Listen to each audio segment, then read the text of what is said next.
Good afternoon, everybody. Welcome back to Rounding Third. My name is Jeremy Lapidus, your host of Rounding Third, joined as always by my friend and host. Haden Raymer. Thank you so much for tuning in. We really appreciate it. Today we have a jam-packed episode. Bryce Harper has his return tonight off of the injured list, a remarkably quick recovery. We have injury news with Jacob Degrom, even Aaron Judge a little bit. We have a 1 month in look at where our standings are in the MLB, along with other miscellaneous topics that we planned out that I've forgotten in this monologue. Anyway, it's going to be a lot. It's going to be a really exciting episode, and I really appreciate everyone here. Hayden, where would Yo. you like to start? Uh, I mean, there's a lot going on. I think the thing we probably should start with is, Bryce Harper. He's back tonight. He's going to make his season debut for the Phillies at that DH spot.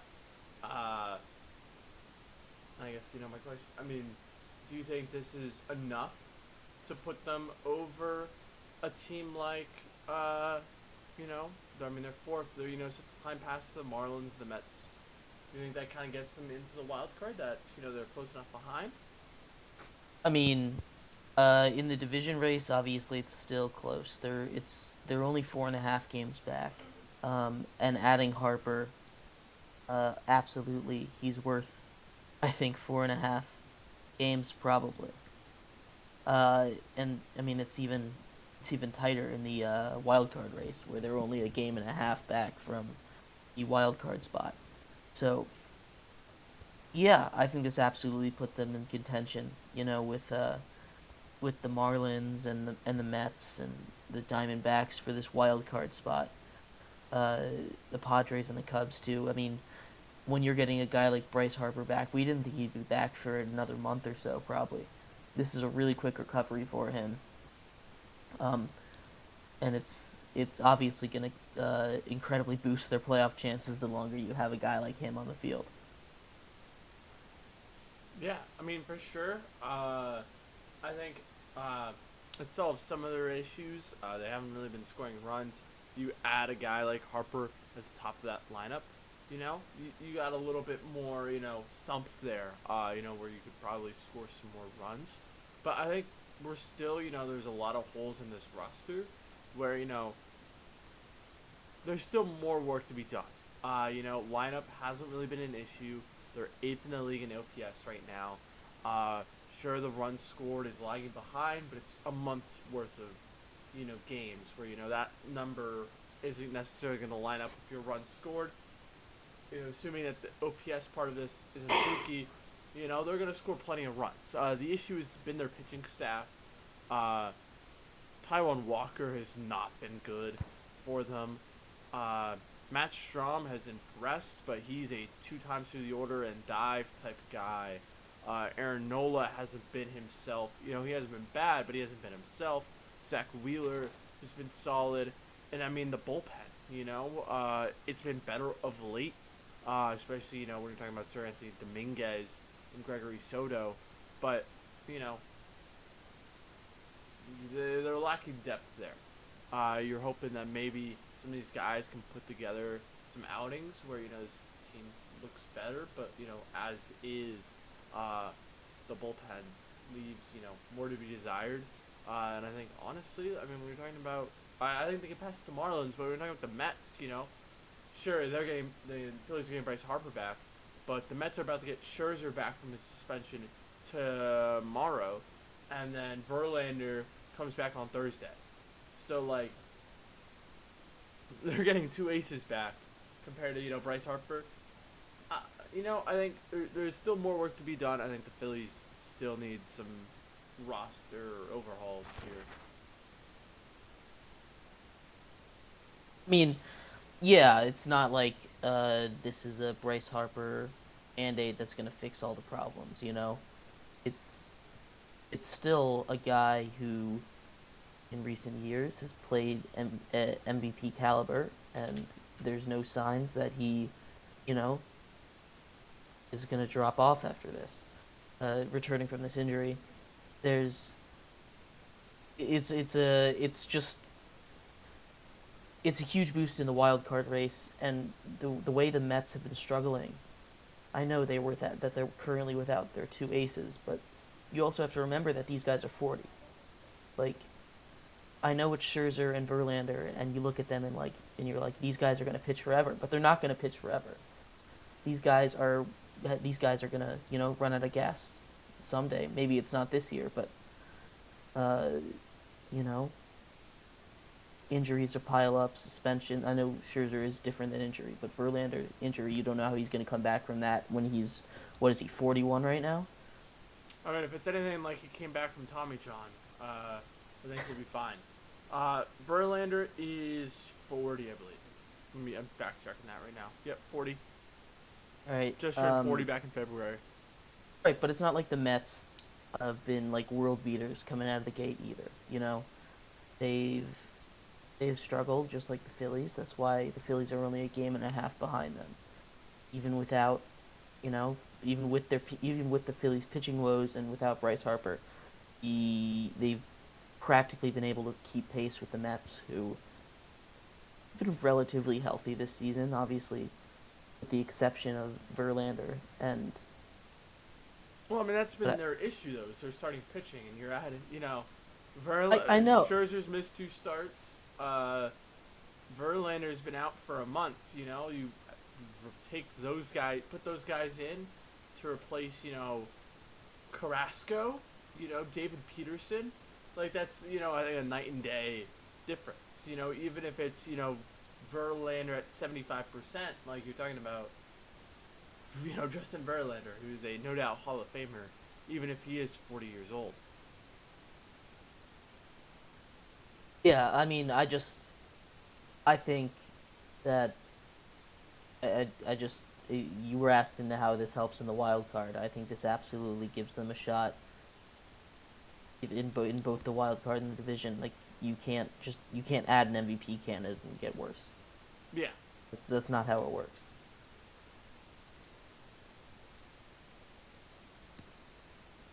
I was trying to think of an MVP candidate. I mean, the Angels. They don't get worse though; they just stay the same. Yeah, that's fair. Like, it's not like they're going from playoffs to no playoffs. They just no playoffs.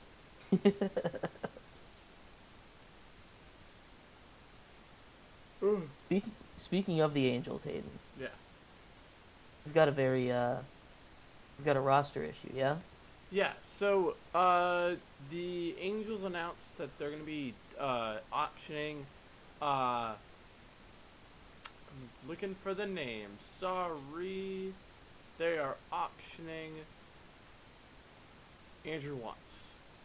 Now, if you look at what that guy's done this year, I will read it off for you once this page loads. So far this year, Andrew here in 11 innings has a 0.79 ERA, a 2.60 or 2.60 FIP, and a .4 F4. For a reliever to have .4 F4 a month into the year, you're talking about a pretty good reliever. He has a BAB 154, but he's striking out more than a guy in an inning. And he's not walking the world. He's doing better than he was last year. Hasn't allowed a home run yet. And he got option. This is to make room for Ryan Tepera,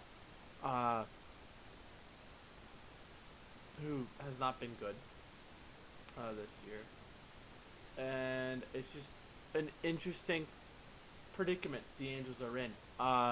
When you look at the roster, they have 2 position players on their 26-man roster with options remaining.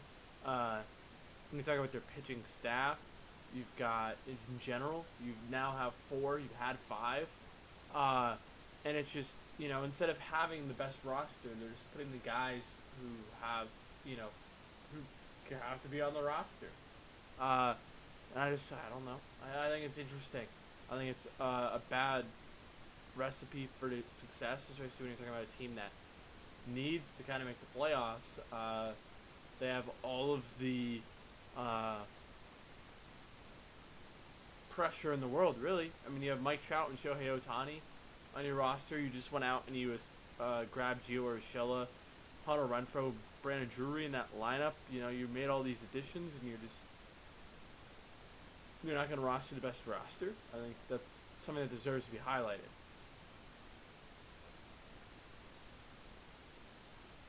Yeah, I mean, you obviously. I mean, they probably did this. They need. Would you say they were calling up again? I Ryan missed that Tepera. part. They're not calling him up. He's coming off the IL. Hmm. I mean, it's not the worst move out there. I understand it's a weird thing, but they don't really have a lot of depth on the infield, or they Tepera's don't a really have a lot reliever of. with an 11 ERA right now. What'd you say? Tepera is a reliever with an 11 ERA. Who was I thinking of? I was thinking a guy in the Blue Jays. Apia. No. That's what I was thinking of. I mean, last year he wasn't even that good either, you know? Like, 60 innings, he had a 3.61 ERA, a 4.21 FIP. I mean, they have just, I don't know. Like, they have a guy who was out of the league, Chris Davinsky, on their roster. Sure, he had a scoreless inning last time he was out, but, like, what are we doing here? We're talking about getting Mike Trout to the playoffs, and we're not even rostering the best 26 that we can? It doesn't make sense. I don't know. You're right, it doesn't make sense. It's probably a matter of opinion. These guys... No, not it's plain and simple. It's just this guy had options, and they don't want to DFA somebody.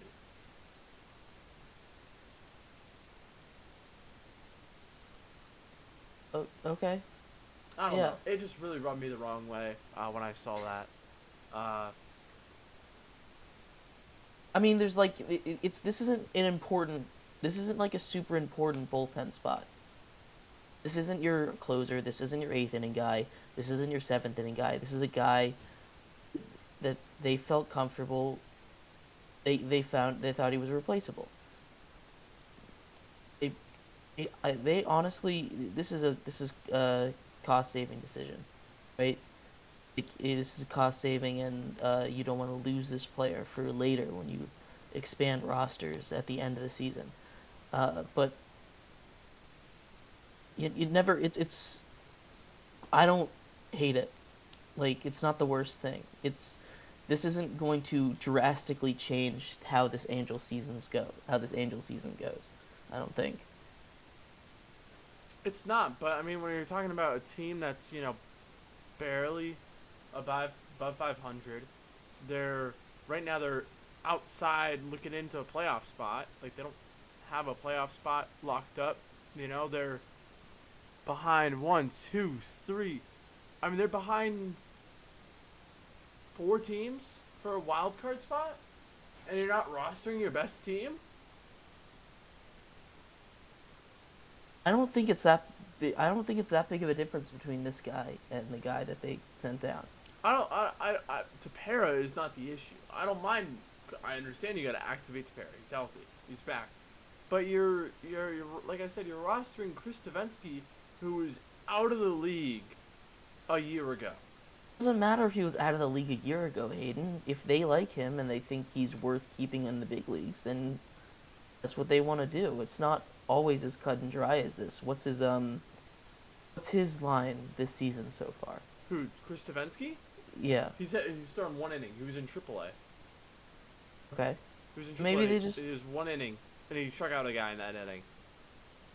Maybe they just like him. I don't know. Maybe they think they've got something with him that they don't have with the other guy.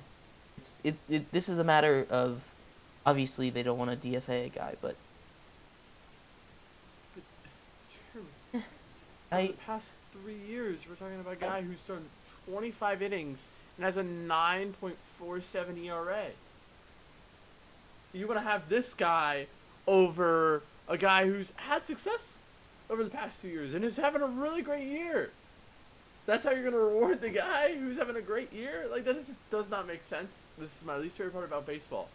Where the Nationals, like, for years, this is the same thing they were doing. Mason Thompson should have been on the big league roster. You've seen what Mason Thompson's done this year, right? Yeah. We've seen how good this guy's been. He's been doing the same thing. He hasn't really changed much. He's just throwing more strikes this year. But, like, he's had all this talent. And we kind of missed out on that because we're going to, have, Erasmo Ramirez instead.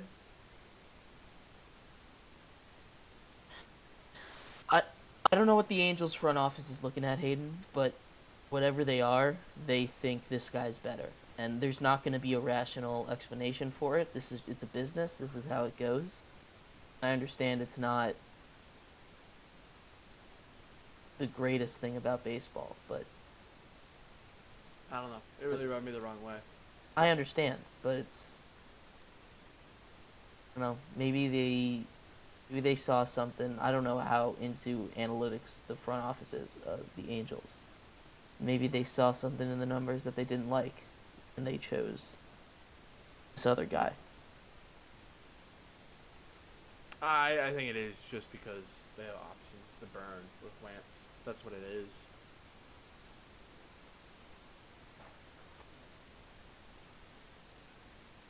Right. All right. What do you want to talk about next, Mr. Jeremy?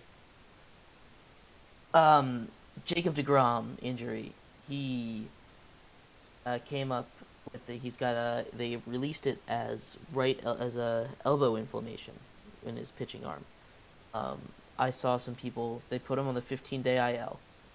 I saw people speculating that it was Tommy John. I assume that it's not because that was before the official diagnosis. But I don't know. How does this affect the Rangers? How does this affect their season? I mean, I not very high on the Rangers. I thought they've been fairly lucky so far this year. DeGrom hasn't really thrown a whole lot. Eovaldi's having a really great year. Martin Perez kind of carrying off where he left off. I don't know. I'm not big on the Rangers. Jonah Heim's been really good. I think the lineup's just overperformed a little bit so far, is my thing with it. The bullpen hasn't been all that great. I mean, yeah, I don't know. I think they just, I don't know, man. Jacob deGrom's hurt. Like, that's just, he's always hurt. That's what it is. I have a question for you, Jeremy. Yes. If we did a draft today, right? Toss out position players. We don't care about those guys. You're drafting a rotation. Where do you take Jacob deGrom? Am I taking age into consideration You're here? taking in age and injury history into consideration. You can draft whoever you want. I would take the current major leaguers. I wouldn't draft prospects. I don't see a world where, and like you're trying to win, not trying to like win in a few years. You're trying to win today. I don't think you take Jacob deGrom in a top 10 picks. I'm not taking him first, but I'm taking him top 10. I don't think you take him top 10 right now. Can't project for injuries, and I know that's a thing. You can't project for injuries. Like, I don't know. Like, he's a great. He's got the. When he's healthy, he's the best pitcher of this generation. Yeah, fully. Right, and I'm willing to take a risk on that upside. Maybe not number one, in pitching, but if I'm building a team, and and I'm drafting, I don't know, somewhere from 10 to 15, and I'm like, ooh, should I take him or should I take Scherzer, who's 40 years old? I might take the risk with him. I mean, okay. How about we do this? Okay. Let me know if you would take this guy over deGrom. Would you take Garrett Cole over deGrom? Yeah, probably. Would you take Zach Gallen over Degrom? Yeah, Would you take Spencer Strider over Degrom? absolutely. Would you take Luis Castillo over Degrom? Probably. He has a Yeah, 1.82 ERA so far this year. yeah, Uh, probably. Probably. Would you take McClanahan over Degrom? No, You wouldn't take I Shane would not. McClanahan? Would you take I would Shane not. Bieber over Degrom? Mm, Maybe, maybe. yeah. Okay. Would you take Shohei Ohtani as a pitcher over Degrom? Yes. Yes. Would you take Joe Ryan over DeGrom? No. Would you take Zach Wheeler over DeGrom? No. Would you take Aaron Nola? No. Would you take Sonny Gray over DeGrom? No. Do you know what Sonny Gray's done this year? Yes, I know what he's Okay, done I this just want to year, make but sure. it's only Yeah. been a month. It's only Okay. been a month. What about Pablo Lopez? No, I No. would not. No. Framber Valdez? No. No. Surprised. A couple of these you surprised me with, Jeremy. I personally, I wouldn't take him top 10. I think there's a lot of pitchers I'd rather have than Jacob DeGrom right now. Well, he's currently injured, obviously. If we're I'm not taking him top 10 if he's currently injured. Yeah, I understand that. Yeah, I agree there. But, like, I think, I mean, you're talking about a guy who, since the start of the 2021 season, he's thrown, let's see. Oh, sorry, I was clicking control instead of shift. He's thrown 186 innings so far over the past 2 and a month seasons. Mm-hmm. I, I mean, yeah, he's been dominant in those. He would have won the Cy Young convincingly if that was just one season. He has a 2 ERA over those 3 years. Yeah. But I think your best ability is availability, and he doesn't have any of that. I think a lot of that had to do with how the Mets mismanaged his injury issues. I wouldn't. Mm-mm. I disagree. Okay. I understand he's injury prone, but like you said, if you look at what he's done over when he's healthy, he's the best pitcher in baseball, and I'm fine taking the risk on that. There's a difference. If we're talking about another sport, if we're talking about football or hockey, if we're talking about an injury-prone McDavid or an injury-prone um, Mahomes, you're still taking them top 10. It doesn't matter. They've got the talent. It's worth the risk. I think the one thing that's especially different with those sports is you're talking about a 162 game season. I understand, but I still think it's worth the risk for Degrom. If he wasn't the best pitcher in baseball, it wouldn't be worth it. But since he is the best, it's worth it. Okay, that's fair. Yeah, no, I just wasn't sure kind of how you felt about that. I was having a similar conversation, like where we were just trying to rank and figure out where like pitchers are. And Degrom's just really weird. Yes, yeah, I'll give you that. Yeah, he's very weird. Where you rank him, because you can't. If I'm making like a top 5 list, it's like there's so many things where it's like, oh well, if healthy, like I think there's just too many asterisks with him, where it's hard to put him. It's very hard to place him, especially inside the top 5. With like what pitchers with the long track record have been doing lately. I don't think I'd put him in the top 5. Okay. Because if you're ranking them, you can't put him in the top 5 because of all the asterisks. Yeah. but I think you could probably put him in In the the top top 10. 10. Okay, that's fair. You know what? I'll give you that. I think we can agree there. All right, Jeremy. Speaking of top 5 pitchers, can we talk about Zach Gallen real quick? Of course, we can talk about Zach Gallen, Haden. Zach Gallen does not like earned runs. In fact, it's his least favorite thing in the world. Zach Gallen has not allowed a runner to score in like 24 innings, I think. What's the official number? I'm looking where it is. 28 scoreless innings. Yeah, that's a lot of scoreless innings. He's on the mound again tonight. Yeah, he's historic. He did it again. Like, he did it last year, too, where he had, like, 44 innings. Do you think he's, like, almost... I mean, obviously, injuries and all that, and, like, obviously there's some asterisks there. Do you think he's, like, pretty much a lock for the Cy Young this year?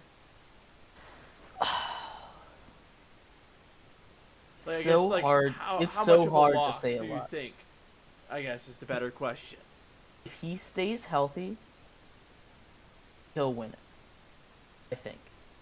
This is assuming that He he's doesn't not just gonna melt be. down and become the worst pitcher in baseball. Yeah, this is assuming because it's only been a month.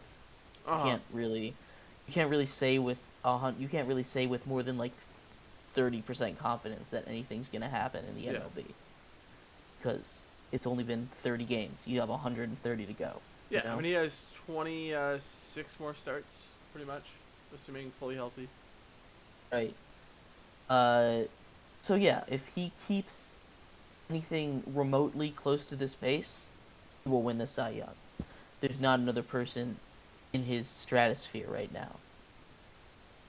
But all it takes is like Garrett Cole. that's in the AL.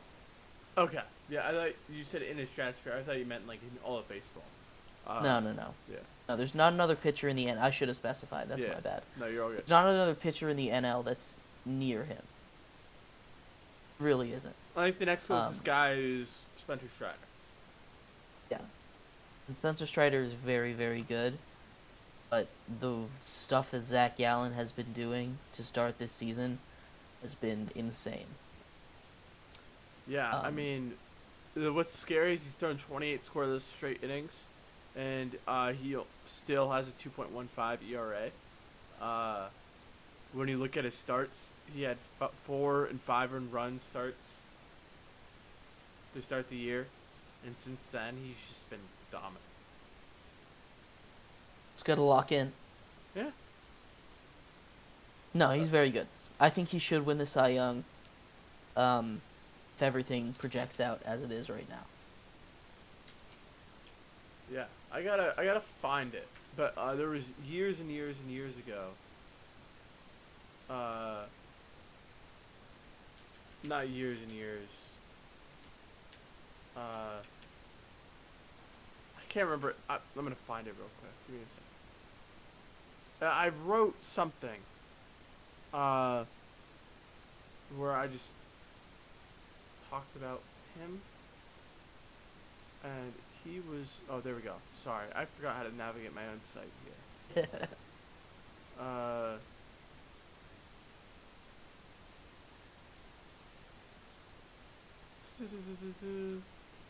I think 2021. I think is when I said it. Yeah, no, 2021. I'm just a couple years too early. I said he was gonna win the Cy Young,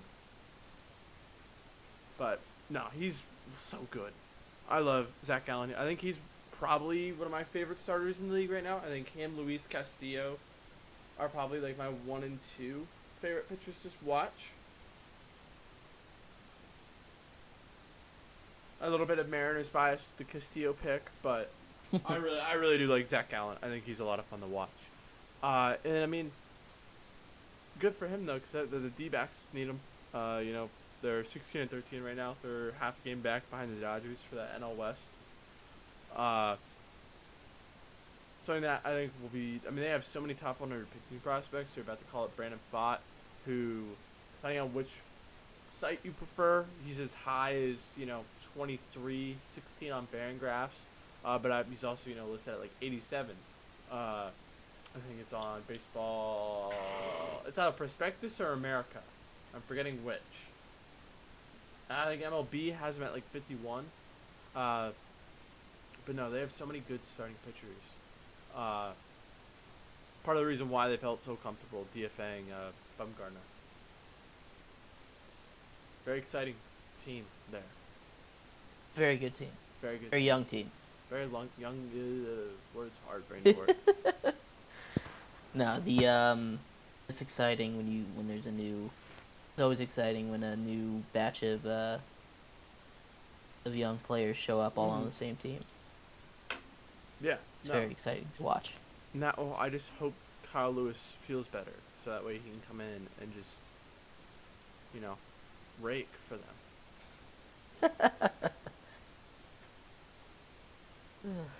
Yeah, no, we'll see. Like we said, the season only is a month old, but we talked about it a little bit last week, but we do have some surprises in the standings. And what team has surprised you the most? Now, aside from the Pirates, because we talked about them last week. Oh. Unless you want to talk about them again. Well, I mean, I think we should talk about them. The two top dogs in baseball right now, Pirates and the Rays, are facing off. Mm-hmm. I think they're the only team that's really surprising. Most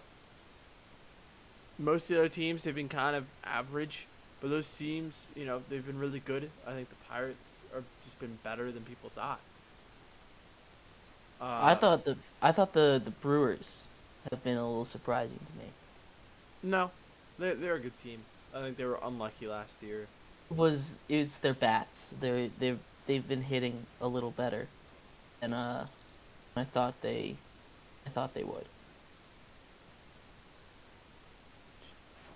Jeremy. What?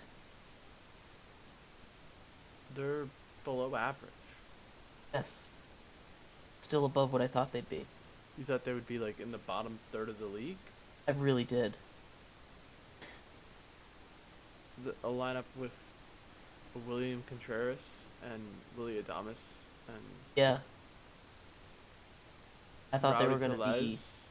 some real stinky doo doo at the plate. Some real bad. You Like, thought so bad. you thought they would be worse than the Miami Marlins? Yeah, actually, I did. I can't believe you. Okay. That's no. I don't know. I wasn't all that surprised by the Brewers. I thought they were unlucky last year. I think they're a really talented team. I think they have a lot of really good arms. Still have a lot of really good arms, even though they lost a couple guys. I think they're going to start to fall off a little bit, though. Adrian Hauser and Woodruff are both on the IL. So is Aaron Ashby, who's, one of their guys, one of their young guys. I think this team's going to rely a lot on this prospect power that they have. I mean, Luis Urias is out, too. He's been out. He hasn't even played yet this year. He's on the 60 days, so he's not going to be back for another month. I mean, the Pirates can really make a run here, man. But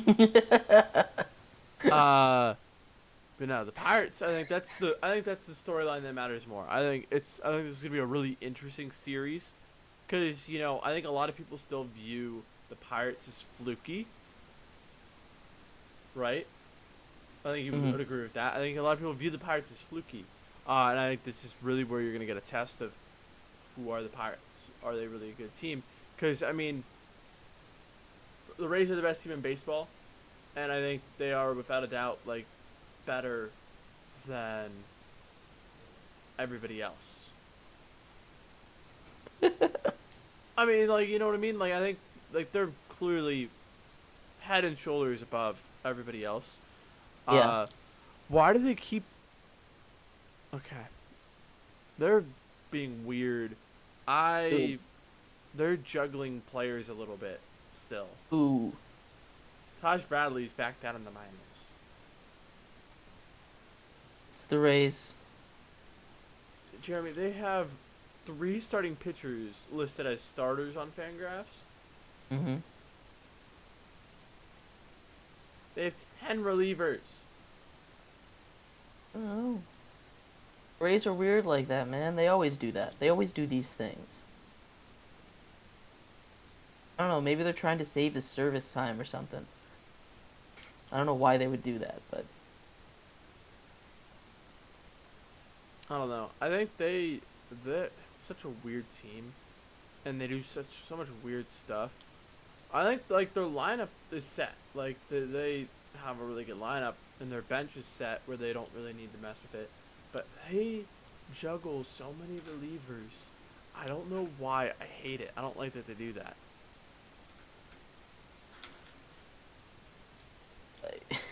I don't like it. I know. I'm gonna It, finger wag at the baseball executives for the Rays. it's working though. It's you can't knock it too much. Listen, It's working. I'm gonna say it's the fact that like Yandy Diaz has decided to like actually hit for power might be a little bit more of a reason why the Pirates are good than them not waiver juggling, but like juggling players on the active roster. Probably. It's probably that's probably right, but you never know. Like he Maybe went on Diaz can only hit for power on a day that the Rays make a call up or send down. Jeremy. No, it's literally he went from again, like we're talking about minor changes. But part of it is his ground rate ball rate went from 49, so pretty much 50%, 49.8 to 43, right? And then his home run to fly ball ratio went from 6.9% to 23.3%. Yeah. I'm not arguing with you that his power's gone through the roof from where it was before. He had 9 home runs all of last year. He already has You 7. don't need to pull up the all the advanced analytics. You can just look at how he's almost matched. Has he passed it already? His home run total from last year? Yeah. No, Yeah. he needs 2 more to match it. You Like don't, that. you don't need to pull up. You don't need to pull up all these fancy stats. I can look. Most casual fan in the world could look up and be, oh, this guy, this guy's hitting home runs for some reason now. I wonder what happened. You don't need to pull out the fly ball and ground ball percentage and the barrel rate. I think it's important to like further contextualize it. Like, No, you're right. It is important, but yes. like there's just it's just that team's insane. It's not fair, man. Oh, and Wander Franco's gone and becoming like a good defensive shortstop too, so that helps too. Just a little bit. Yeah. This team's just not fair. But no, I think it's going to be a really interesting series. We get to see. I mean, like, if you're the Pirates, what is a success for you? Obviously, like a series sweep and a series win. But, like, would you still say taking 1 of 3 is a success? Or, like, just keeping the games close and getting swept? Is that a success for the Pirates? I think they need to at least win a game. Okay. Obviously, they're not going to consider anything less than a series win a success. Yeah. But, like, I mean, like from what the eyes of... makes them more real to you? From the eye... From my eyes, all they need to do to win... They just need to win a game and be competitive in... They need to be competitive in all 3, and they need to win at least one of them. Okay. If they can't get swept, and they need to be competitive in at least 2 of them. Got it. Because I think, like... You can allow for flukes in baseball. There's going to be a game where the Rays just score 14 runs. There'll be a game maybe where the Pirates score 20 runs. You never know. Uh, Austin so they Hedges don't. hits 2 grand slams. Right, you never know. This could happen.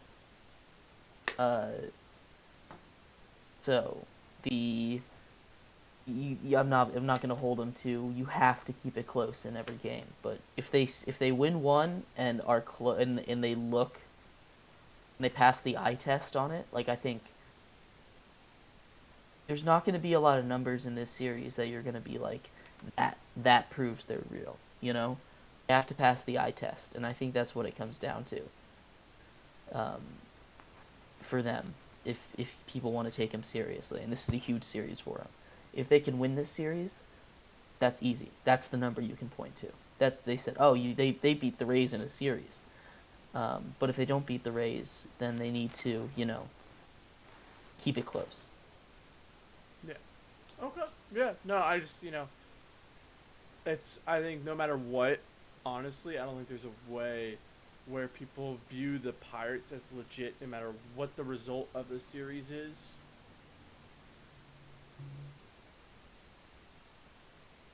But I think this month is big for them, no matter what. I think this month and how they perform this month means more to them than this 3 game series to start the month. Yeah. They need to keep this streak going. Yeah. Did they already? Yeah, they already optioned Maggie. That's funny. Not funny, but you know what I mean. Hmm. Yeah.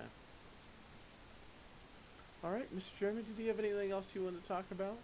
I We think hit we all of the Yeah, topics. I think we covered it. I appreciate everybody so much for tuning in to episode 11 of Rounding Third. I've been your co-host, Jeremy Lapidus, joined as always by my friend and co-host. Hayden Raymer. Thank you so much for tuning in, and we'll see you at home.